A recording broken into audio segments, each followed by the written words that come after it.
con el analista internacional y abogado Francisco Belaunde para que nos explique los alcances de lo sucedido ayer en Brasilia, donde una multitud de miles de personas, seguidores del expresidente Bolsonaro, asaltaron los tres poderes del Estado antes de, o horas después, ser desalojados por la Fuerza Armada, a la que ellos incitaban a intervenir para salvar, como decían, al Brasil. Señor Belaunde, ¿qué es lo que sucedió ayer? ¿Cómo caracterizar lo que sucedió ayer en Brasilia? Bueno, es inevitable hacer la comparación con lo que pasó en Estados Unidos hace 2 años, ¿no? El episodio del 6 de enero de 2020 es un poco la misma lógica, ¿no? No aceptar los resultados, una polarización brutal, realmente increíble, además un líder, en ambos casos, ¿no? Dos expresidentes que de alguna manera han alentado este fraudismo, si se quiere, aun cuando en el caso de Bolsonaro, digamos, en algún momento parecía que sí, había aceptado un poco la transición y todo, pero su silencio, de alguna manera, que algunos comentarios alientan evidentemente este tipo de actitudes, ¿no? Entonces, claro, es una mezcla de polarización, de gente fanatizada, ¿no? Y dos líderes que son desde la presidencia que van alentando ese tipo de acciones y de fanatismos, ¿no?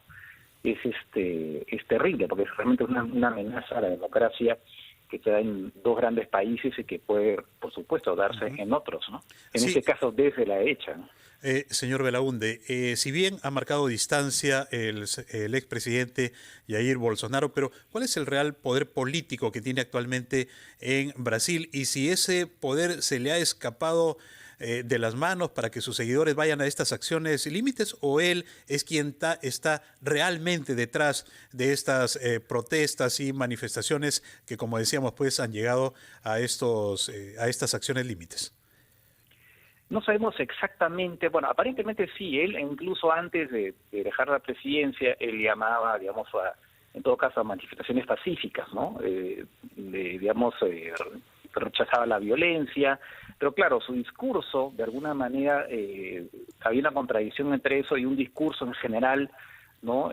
Bastante reivindicativo, digamos, por lo menos de manera implícita, no aceptaba realmente los resultados de las elecciones, ¿no? Entonces, ahora, ¿hasta qué punto él está detrás de eso? Eso me imagino que tendrá que investigarse, ¿no? Entiendo que Lula efectivamente lo ha responsabilizado, pero es algo que tendrá que investigarse hasta qué punto él está detrás de eso, como se dio efectivamente en el caso de Donald Trump, que realmente él sí estuvo detrás de además se dio, ¿no? Lo hemos vivido en directo, alentando a la gente a ir al Congreso norteamericano. Entonces, habrá que ver cuál es el grado de participación de Bolsonaro directo en esta zonada, ¿no? Más allá de sus llamados o su condena al uso de la violencia que ha hecho en estos días, que pudo haber hecho también antes de dejar la presidencia, ¿no? Pero, ¿cómo juzga usted el comportamiento del expresidente Bolsonaro durante la crisis? Uno, guardó silencio durante 5 horas.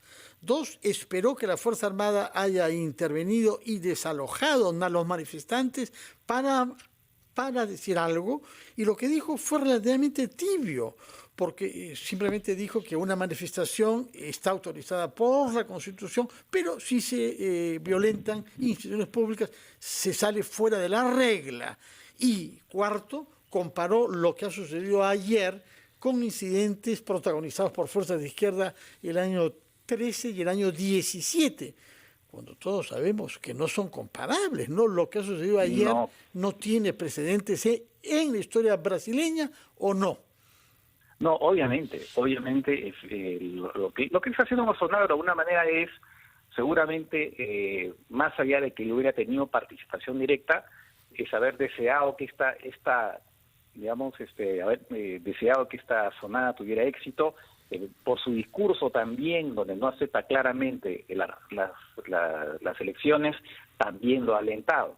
Pero claro, quiere ponerse a resguardo, ¿no?, de cualquier acusación de estar él detrás efectivamente de todo esto, ¿no? Y condenar a la violencia. Pero más allá de eso, efectivamente, por ese tipo de de un poco de reacción tibia y también a destiempo, no inmediata, claramente indica que hay una, por lo menos una simpatía frente al movimiento y a ver qué pasa, ¿Habrá pensado él que eventualmente la Fuerza Armada podría ponerse del lado de estos violentos? Es verdad que él cultivó relaciones muy estrechas con la Fuerza Armada, ¿no? Tal vez haya pensado que eventualmente eso le podía servir, no lo sabemos, ¿no? Pero efectivamente hay de su parte una clara simpatía y, como digo, por sus palabras o silencios, él ha alentado, ¿no? Él ha alentado ese tipo de asonada, ¿no? Eso me parece bastante claro. Uh-huh. Ahora, el señor Belaúnde, le consulto, ¿podemos hablar de Brasil como un país dividido que puede profundizar, donde se puede profundizar una crisis social por algún tiempo más? ¿Esto es lo que puede suceder? Lamentablemente pienso que sí. Yo creo que ya hay un sector en Brasil bastante fanatizado, incluso por razones religiosas, ¿no? Vemos gente que, por ejemplo, habla de acá de una guerra religiosa, de los ángeles contra los demonios, y entonces sí me parece que hay un corte, digamos, una brecha, ¿no?, entre un sector de la población y el otro, ¿no? No hay que olvidar también que una cosa curiosa que llamó, hablando de 2013, que se hicieron hace un rato de referencia, en 2013 había gente que abiertamente, cosa que no había visto en otros países, pedían claramente un golpe militar. O sea, hay en Brasil gente que de manera abierta en manifestaciones pide golpe militar, ¿no? Entonces parecía que hay un sector que desde ya no acepta la democracia, y eso se ha ido fortaleciendo, ¿no? Y más aún cuando eso se mezcla con este tema de la famosa guerra cultural, ¿no?, de lo religioso. Entonces eso va aprendiendo. Entonces nos vemos frente a gente que no puede, con la que es muy difícil llegar a acuerdos, ¿no? Poder conversar es muy difícil, porque claro, hay un grado de fanatismo muy fuerte, ¿no? Por otra parte, ¿qué consecuencias cree usted que puede tener lo que ha sucedido ayer y la actitud que ha tomado el expresidente Bolsonaro con el régimen de los partidos en Brasil? Porque el Partido Liberal, que postuló a Bolsonaro, repudió el acto rápidamente, tomando distancia del comportamiento pasivo que tenía en ese momento su ex, jefe Bolsonaro. Y hay una coalición en el gobierno actual de Lula con el partido MDB, ¿no? ¿Qué consecuencias puede tener exponernos a esta fractura democrática en Brasil para el sistema de los partidos brasileños? Habría que ver en todos estos grupos, porque hay sectores evidentemente también evangélicos, ¿no? Sectores militaristas en la política brasileña. Habría que ver hasta qué punto esos partidos, cómo se comportan frente a lo sucedido, ¿no? Porque una cosa es, de rechazar totalmente, y otra cosa es ver qué tipo de maniobras pueden hacer. Eso también va a depender un poco de cómo le vaya a ir a Lula en su mandato, ¿no? Que él pueda responder, si quiere, a pedir, a expectativas de la población. Está muy ligado a eso, ¿no? Yo creo que todavía es un poco pronto para decir efectivamente cuál puede ser la consecuencia. En Estados Unidos lo que hemos visto es que Donald Trump fagocitó, si se quiere, el Partido Republicano, ¿no? Y ha conducido a un partido que está muy, pero muy dividido, ¿no? Lo hemos visto incluso ahora con la elección de Kevin McCarthy, ¿no?, como speaker de la Cámara de Representantes. Vamos a ver si algo similar, aunque claro, en Brasil pues hay una multitud de partidos, ¿no? Es un paisaje político sumamente fragmentado, pero sí, en varios de ellos hay miembros, personas que sí pueden adherir de una u otra manera a una especie de radicalismo, ¿no?